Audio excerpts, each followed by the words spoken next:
Et bonjour à tous, j'espère que vous allez bien. Ouais, salut On vit Arnaud. d'ailleurs aujourd'hui un nouvel événement événementiel qui fait l'événement. Gabriel Attal est l'invité d'Apolline, mais alors ce sera ce soir sur BFM. Et donc, Apolline, on l'arrête plus. Le président Emmanuel Macron lundi, le futur président Jordan Bardella hier, le Premier ministre ce soir. Demain, sachez que le pape sera l'invité d'RMC pour parler Proche-Orient, affrontements religieux, mais également des résultats de la Lazio de Rome.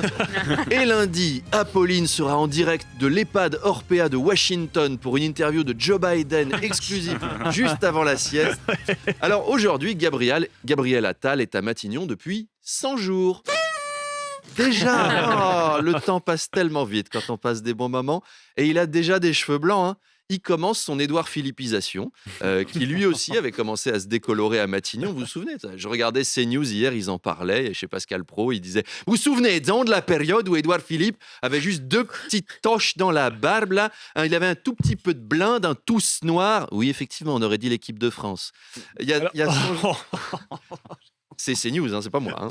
Il y a 100 jours, avec Attal, on avait l'impression de voir un post-ado arriver à Matignon. Après 100 jours, on dirait un vieil ado, genre Laurent Romeshko, vous savez, le présentateur des chiffres et des lettres, l'homme qui ne vieillit jamais. Dans 100 jours, c'est le sosie de Jack Lang, Attal. Matignon, c'est l'inverse d'un chirurgien esthétique, c'est un accélérateur du vieillissement. Alors, il se murmure que Macron est un peu énervé contre le Premier ministre. Il lui reproche de ne pas être assez investi pour les européennes. Il ne soutient pas assez la tête de liste Valérie Hayé. Alors, Attal, il a dit « Oui, moi, je veux bien soutenir Valérie Hayé. Mais c'est qui, Valérie Hayé ?» Parce que c'est quand même une inconnue. Et alors, attention, Valérie Hayé est inconnue, c'est pas parce qu'elle a manqué d'opportunités pour être connue. C'est juste que les gens qui l'ont connue n'ont pas jugé intéressant d'en parler. C'est pas tout à fait pareil. Gabriel Attal, il devait ringardiser Jordan Bardella et faire progresser Valérie Hayé, mais bon, c'est un peu lui demander de ringardiser Lady Gaga en faisant venir Mireille Mathieu sur un plateau, quoi. Et alors la suite s'annonce compliquée, c'est morose. Vous voulez que je vous donne un indice très parlant pour illustrer la morosité chez Emmanuel Macron ? C'est vrai. L'Élysée vient de passer une commande de 11 000 bouteilles de champagne. Bon. On a besoin de se détendre pour oublier. La presse nous apprend que les stocks sont mis à mal par le grand nombre de cocktails organisés par l'Élysée. Ça sent le gars qui est obligé de bourrer la gueule aux autres. Ces réformes, il ne va plus les faire passer que comme ça maintenant. C'est le nouveau 49.3. Parce que je suis sûr que Macron lui-même ne boit pas d'alcool. Il a trop la tête du gars qui met sa main au-dessus de son verre quand on lui propose sur serre. Non, demain j'ai footing. Non, je pense qu'il bourre la gueule aux autres. Il va recevoir Ciotti. Allez Eric, je suis sûr qu'on va trouver un terrain d'entente sur le budget. Jamais de la vie, monsieur le président. Non, attends Eric, on va discuter de tout ça autour d'un verre. Tiens, prends-en même 2, il est très bon. Bon, écoutez, c'est vrai qu'il y a des trucs intéressants dans cette... Allez, très bien, buvons un coup à la progression de ce dialogue. Oui, trinquons à l'article 2. Et hop, comme ça peut passer. À consommer évidemment avec modération. Évidemment, Avec modération. les jumeaux siamois les plus âgés du monde, Laurie et Georges Chapelle, sont décédés à l'âge de 62 ans. Oui, alors ils sont décédés. Oui, Just the two of us, oui. d'accord. Ils sont décédés le même jour, heureusement pour eux. Alors c'était des jumeaux craniopages. Vous savez ce que c'est au lieu de ricaner ? Des jumeaux craniopages. Donc c'est deux personnes indépendantes, 2 corps, 2 têtes, mais raccordées par un morceau du crâne. C'est comme si Sébastien et Solène en face de moi étaient raccordés. Fusion. Donc Laurie et Georges partageaient 30% de leur cerveau, comme les chroniqueurs de TPMP. Et en plus, ils n'étaient pas raccordés dans le même sens. C'est-à-dire qu'il y en avait un qui regardait au nord pendant que l'autre regardait au sud. Quand il y en a un qui avance, l'autre il recule, si vous voulez. Il y a un champion de moonwalk dans les deux. Là où cette histoire est encore plus intéressante, c'est qu'ils sont nés jumelles, Laurie et Dory, et il y en a une qui s'est annoncée transgenre en 2007. En cours de route, Dory est devenue Georges, c'est des transgenres siamois. On n'en croise pas souvent. C'est la seule recherche quand tu tapes dans YouPorn, là le site te dit « Désolé, j'ai beaucoup de trucs, mais ça c'est pas fourni ». Alors on apprend dans la presse que Georges était lève-tôt alors que Laurie elle était plus adepte des grasses matinées. Déjà quand t'es en couple, c'est pas pratique. Mais alors siamois, comment tu fais ? Je suis désolé. Mais comment tu fais ? Celui qui se lève tôt, il trimballe l'autre dans une brouette avec des coussins. Comment il se débrouille ?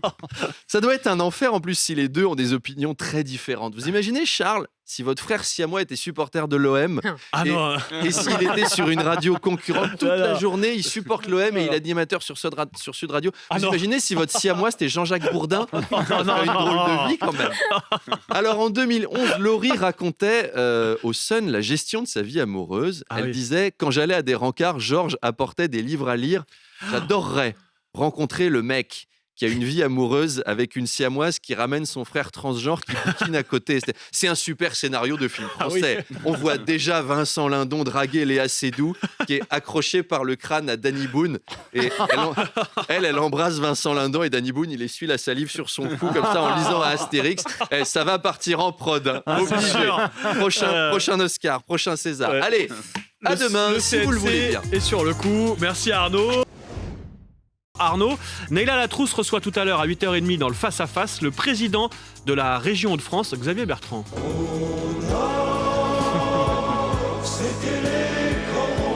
Et oui, au nord, c'était les corps ronds. Et Xavier Bertrand lui-même, d'ailleurs, c'est un corps rond, donc vous voyez, ça marche. Ah, oh, En deux mots. Ah non. C'est bossé, c'est bossé.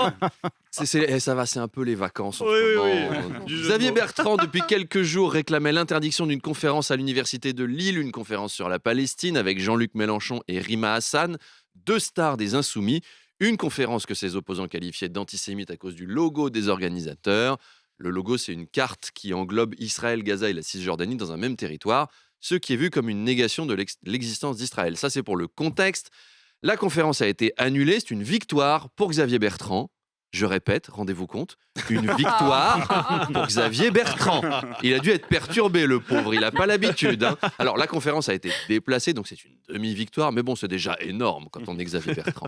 Alors, je me suis renseigné sur Rima Hassan. Elle semble favorable à une solution à un État, où les deux peuples coexistent. Je ne savais pas que c'était sur la table, mais c'est une solution qui a sa propre page Wikipédia et qui s'appelle parfois Isratine.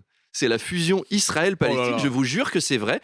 C'est Kadhafi qui a inventé le mot le premier, c'est vrai aussi. Et alors, à l'intérieur, il y aurait aussi des fusions de territoires, comme le plateau du Golan qui fusionnerait avec la région du Mont Sinaï, donc de Golan jusqu'au Mont, ça ferait le plateau du Golemont. Et on réfléchit. Il vient de loin celui-là. Mais alors, on réfléchit à des trucs comme ça partout dans le monde. Par exemple, les Sénégalais du Bangladesh. Ils proposent un État Sénégal-Bangladesh, le Céladesh, qui illustre bien les problématiques de pouvoir d'achat des deux communautés. Autre fusion pilotée par l'Autriche, le Congo et l'Angola. L'autre con, là, un État où on mettrait que les abrutis de tous les pays. Et puis alors, des mafieux de l'Estonie ont un projet d'État avec les mafieux du Montana. Tony Montana. L'Estonie Montana. l'Estonie Eh oui, Montana, l'Estonie Montana. oui, c'est ça. Un État voyou Scarface. dont l'économie repose sur le trafic de drogue. Ouais. On reviendra sur tout ça avec Xavier Bertrand. Rendez-vous à 8h30. On peut dire que c'est de la cuisine fusion. Mais oui. Ce matin, ce que nous offre Arnaud C'est Demanche. Nikkei.